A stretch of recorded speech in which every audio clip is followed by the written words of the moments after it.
Kami dari kelompok AIR akan menampilkan video presentasi dengan tema 1, sub kejahatan kera putih. Kejahatan kera putih, atau dalam bahasa Inggrisnya bisa disebut sebagai white collar crime, adalah istilah temuan Hazel Kroll untuk menyebut berbagai tindakan kejahatan yang terjadi di lembaga pemerintahan, baik secara struktural yang melibatkan sekelompok orang ataupun individu. Hazel Kroll mendefinisikan kejahatan kera putih adalah sebagai penyalahgunaan jabatan yang legitimatis sebagaimana yang telah ditetapkan oleh hukum. Umumnya skandal kejahatan kera putih ini sudah dilacak karena dilakukan oleh pejabat yang mempunyai kekuasaan untuk memproduksi hukum dan membuat keputusan vital. Kejahatan kera putih sering terjadi di lingkungan tertutup yang memungkinkan terjadinya sistem patronase. Kejahatan kera putih sungguh memasung dan membodohi rakyat. Faktor penyebab kejahatan kera putih. Yang pertama itu adalah faktor sejarah. Berdasarkan fakta sejarah, pada masa penjajahan Belanda, pada era VOC telah terjadi korupsi, kolusi, dan nepotisme besar-besaran. Serikat Dagang VOC menjadi bubar karena perilaku KKN. Perilaku dan tindakan KKN pada masa VOC sudah tidak langsung mendidik mental bangsa Indonesia ke arah KKN. Tindakan tersebut menjelaskan bahwa kejahatan dapat dipengaruhi oleh lingkungan melalui proses pembelajaran.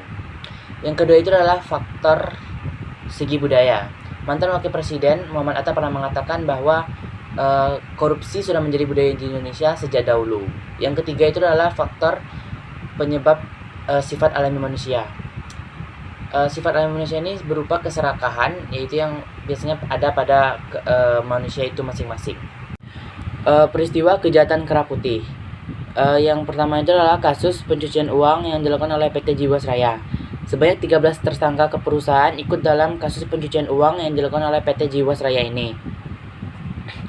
Jaksa mendakwa seluruh perusahaan manajemen investasi itu melakukan tindakan pidana korupsi yang merugikan keuangan negara, juga pencucian uang dalam pengolahan keuangan dan dana investasi pada reksadana milik PT Asuransi Jiwasraya selama 10 tahun dari tahun 2008 sampai 2018.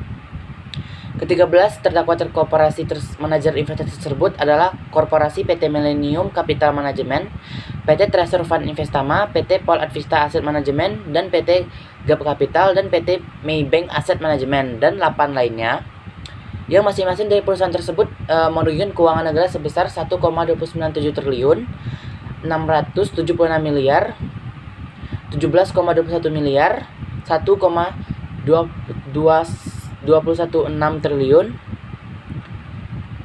dan 2,27 triliun, dan 8 lainnya. Akibat perbuatan terdakwa, jaksa mengatakan negara mengalami kerugian sekitar 10 triliun yang berasal dari perusahaan masing-masing tersebut. Kemudian, dampak kejahatan kera putih. Renggangnya kepercayaan yang dimiliki oleh masyarakat, tidak stabilnya ekonomi para korban, solusi penyimpangan kejahatan kera putih. 1. Pihak atas diharapkan selalu melakukan sidak dan inspeksi dadakan agar dapat terlihat keadaan lapangan yang sebenarnya. 2. Menindak dengan tegas sesuai dengan UU bagi pelakunya. 3. Memaksimalkan peran Polri, KPK, ICW, dan BPK dalam melakukan audit keuangan. 4. Menyeleksi dengan ketat calon yang akan menduduki sebuah jabatan dan menaiki kualifikasinya. Dari kami sudahi dengan Assalamualaikum warahmatullahi wabarakatuh.